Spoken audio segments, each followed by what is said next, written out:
Okay guys, we're gonna do something totally different. How much are you willing to spend? That's the question. Hello everyone, what's up? It's me, Micah, and welcome to another day in my life. I know it'd be more than a moment. But would we be away? First thing is first, I gotta get up. Ito yung pinakamahirap kahit halos tanghali na talaga ako usually nagigising. Lilipad muna yung utak ko bago talaga ako makabangon. I swear I'm not trying to lead you on. So, bago ako bumaba, what I usually do is I put my hair up in a bun or a ponytail kasi sobrang wild ng buhok ko pagkagising ko, guys. I mean, no joke. Hard relate? Comment down below. Breakfast time for Matt, pero di ako nagbe-breakfast. Wala lang, share ko lang. And next, what I do is I wash my face to get rid of the excess oil that I export and I sell. Ito talaga yung main source of income ko eh. But kidding aside, pang-frying levels kasi yung oiliness ko in the morning, kaya cleansing is really a must for me. I think you might. So here is a random b-roll of all of my sister's plants that she keeps well nourished. And speaking of nourishment, alam nyo, I noticed na ang daming nagtatanong sa akin about the supplements and vitamins that I take. So here they are.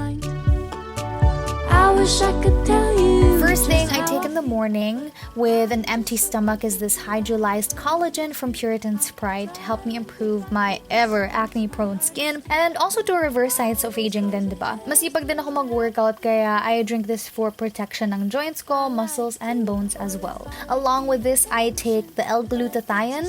It helps me whiten my skin, yes, but what I really like about this is that it's very rich in antioxidants and it supports liver health and the immune system, which is very important during this time. I try to always remember that what I take in contributes greatly to what my health and my skin looks like on the outside. There was a time that I stopped taking my supplements kasi I thought di naman siya helpful, but that's when I started breaking out so badly. Kaya I make sure that I don't skip on my vitamins and supplements to keep me protected, especially as we live in uncertain times. I have a special code for you guys in the description box if you're interested in getting any of these.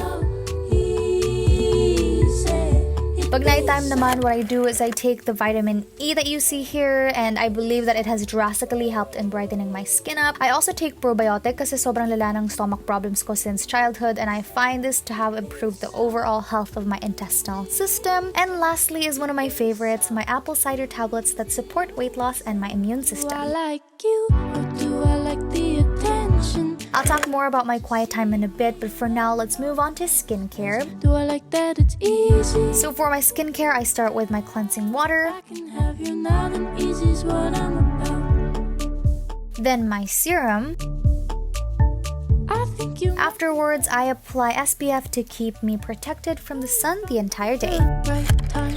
Fix this a bit. Steady. There you go. Firstly, if naririnig niyo yung welding sa background dahil may reconstruction na pinapagawa yung neighbor namin. Second of all, nakita niyo naman kanina na we kind of skipped on the part where I was doing my devotions, and that's because I really want to share to you guys the word that I got for today. Ayoko yung pakita ko lang sa inyo na gumagawa ako ng devotions without actually sharing it. Okay, so my normal routine when it comes to reading the Bible is I just go through the current book that I'm on. Right now, I'm on Leviticus. I'm actually about to end Leviticus already, but I decided to take a break or two. Ever since yesterday, I have been reading this devotions by Oswald Chambers. It's called My Utmost for His Highest. So technically, devotions are really just meant to supplement what's already on the Bible. So today, I really enjoyed this meaty part of the devotions where it talks about becoming entirely His. And Oswald Chambers specifically got the idea for this from James 1 verse 4, which says, "Let patience have its perfect work,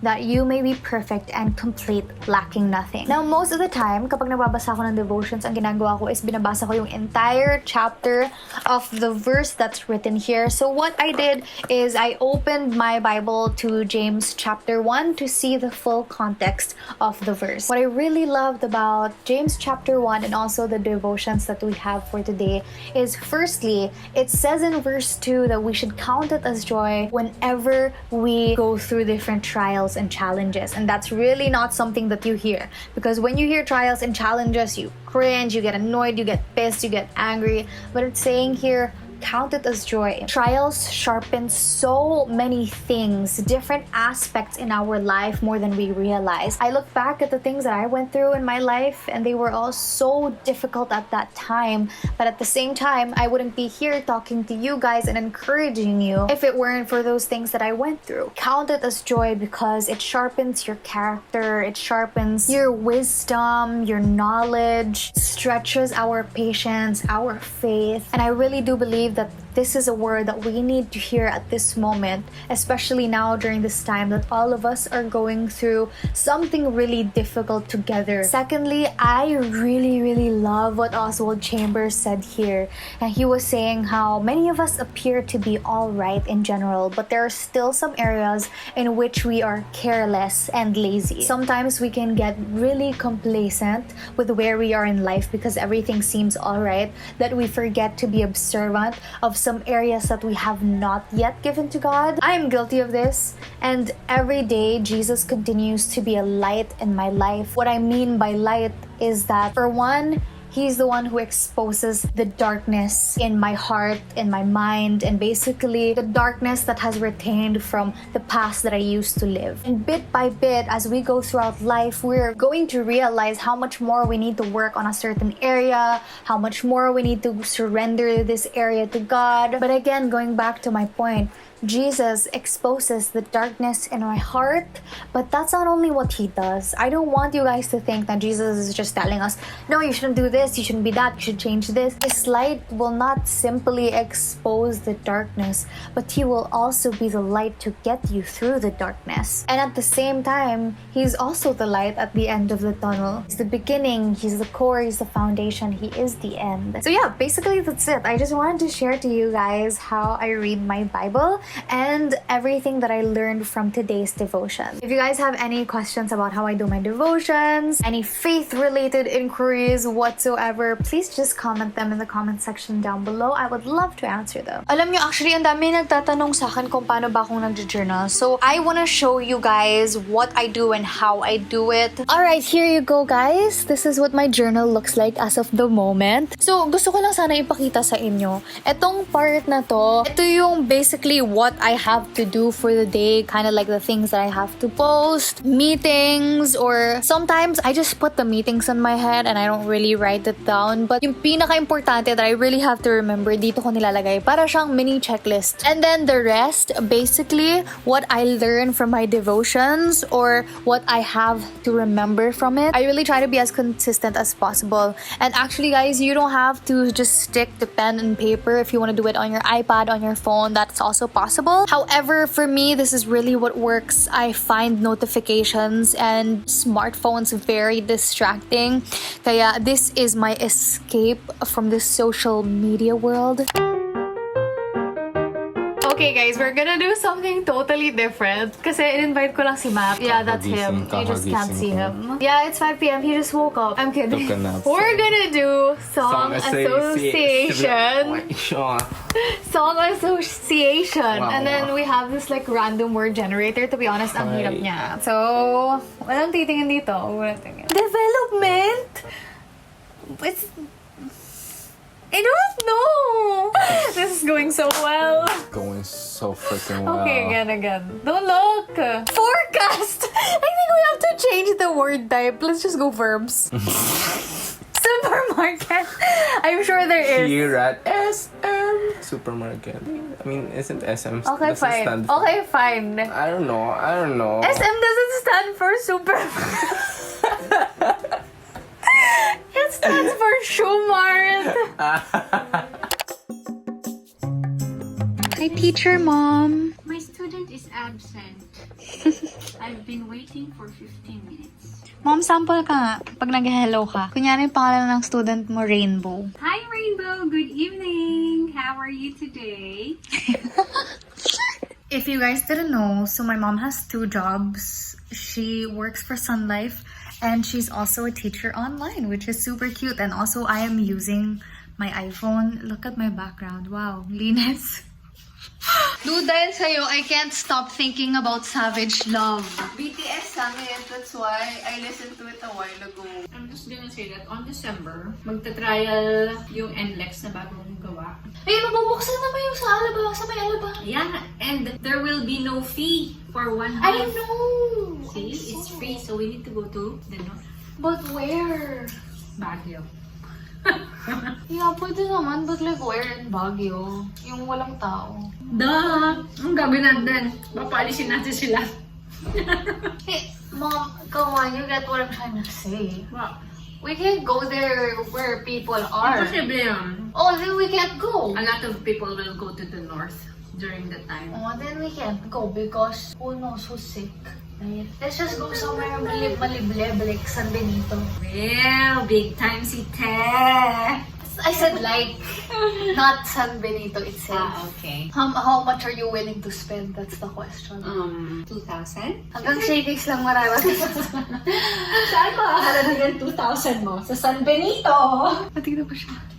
Oh, napapakit ka ba sa video? Yeah. Bakit ka nagpapa-cute, Prada? So we have here my collagen, the big one.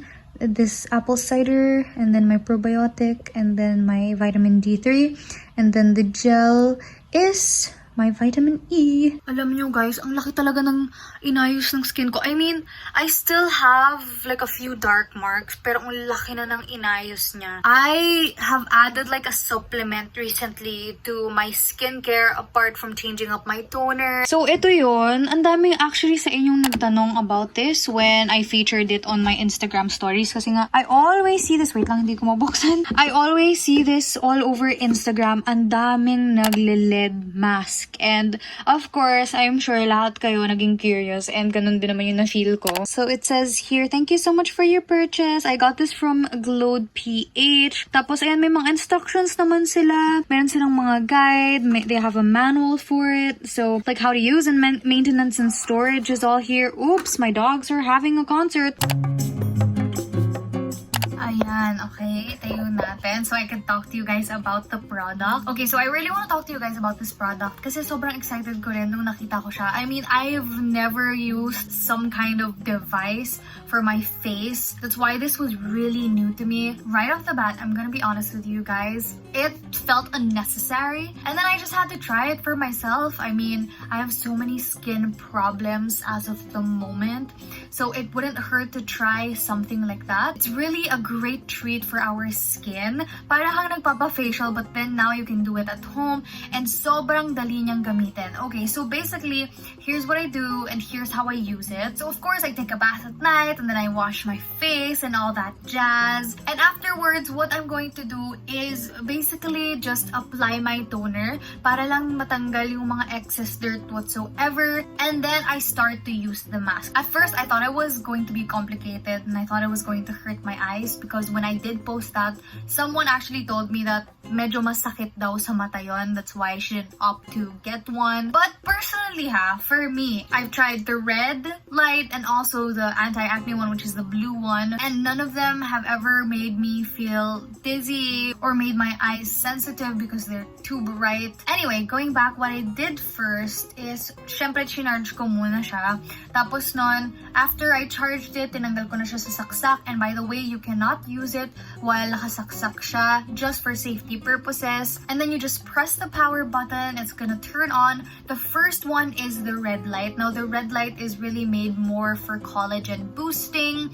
And then you press the power button again. It's gonna switch to the blue light, which is more for anti-acne or antibacterial purposes. And then you press it again. It's gonna go to the last type of light, which is the yellow or orange light. Now, this one is made more for brightening. Actually, it says on the box itself that all of the three are made to lower down the development of acne, which is what I need for my face.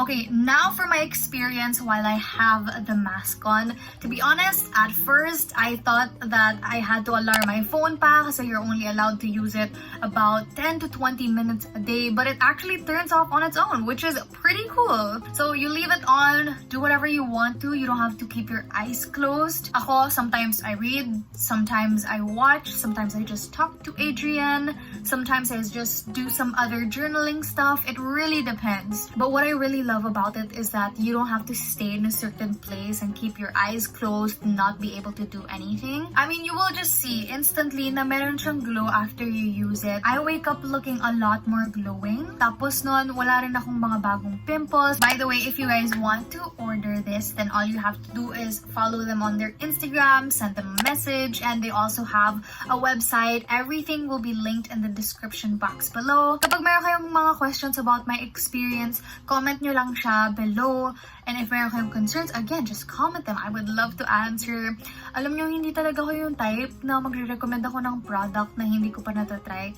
Sobrang, I really rave when I find something that works well for me. Kaya I highly recommend this, guys. I love it. And I feel like my skincare is never going to be the same again. Let's call Adrian, because we're about to watch Bly Manor. I hope it's good, and I hope he answers my call. Come on, Dad. You know what? He's watching iPhone 12 videos. Say hi! To my camera! I'm gonna say bye to the vlog now. Not ready. Why? Come on! Okay, we're gonna say bye now. We're gonna watch Bly Manor. Thanks everyone for watching. What do I say when I go? Leaving you with love, hope, and faith. For today you watch. Me, Mike, Louise. And I cannot wait to see you again. Bye everyone!